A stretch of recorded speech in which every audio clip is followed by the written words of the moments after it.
Demain nous appartient, ce qui vous attend en 2026 sur TF1. Entre une balade tragique pour Chloé et un Spoon qui bascule dans la terreur. L'année 2026 risque d'être mouvementée dans la suite de la série Demain nous appartient sur l'antenne de TF1.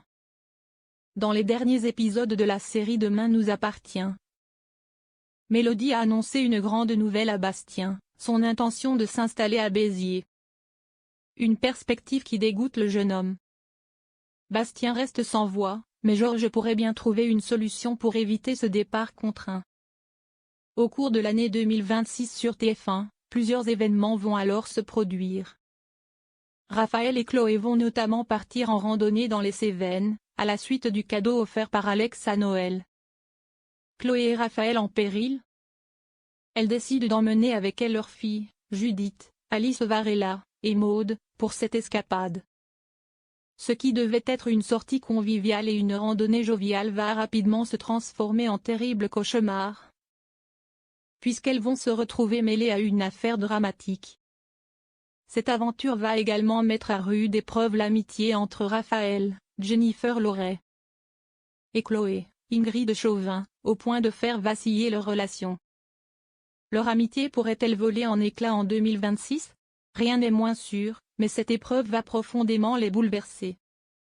Dans le même temps, Pedro est bel et bien venu en France avec un objectif précis. Récupérer Orso et l'arracher à Sofia, Noémie Pontreau, afin de l'emmener en Espagne, auprès de la famille de son père. Il parvient à ses fins et sollicite l'aide d'Alain, Christian Vadim. Ce dernier acceptera-t-il d'aider son fils à rendre l'enfant à la famille d'Esteban? Une décision lourde de conséquences, qui pourrait compromettre bien des choses, notamment sa relation avec Swasik, Charlie Huhn. Comment va-t-il tenter de réparer cette situation devenue chaotique? Le Spoon bascule dans la peur. Au début de l'année 2026, Erika, Shirley Bousquet, retrouve un membre de sa famille, son frère Basile. Mais ce retour va faire ressurgir un fantôme de son passé. Très vite, sa vie, comme celle de ses proches, se retrouve menacée au cours du mois de janvier 2026 sur l'antenne de TF1. L'existence de la proviseure du lycée Brassens va-t-elle basculer, entraînant dans sa chute celle de Bart? Enfin, Bart, Hector Langevin, aura fort à faire, puisque le Spoon va changer de propriétaire en 2026 pour passer sous le contrôle de la famille Julliard. Malgré le fait qu'il en reste actionnaire minoritaire. Mona, Catherine Benguigui et Audrey se retrouvent alors plus menacées que jamais, leur emploi étant en péril.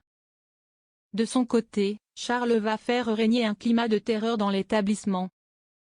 Cette situation sera-t-elle suffisante pour pousser Bart à tirer la sonnette d'alarme et à reprendre la main sur son affaire?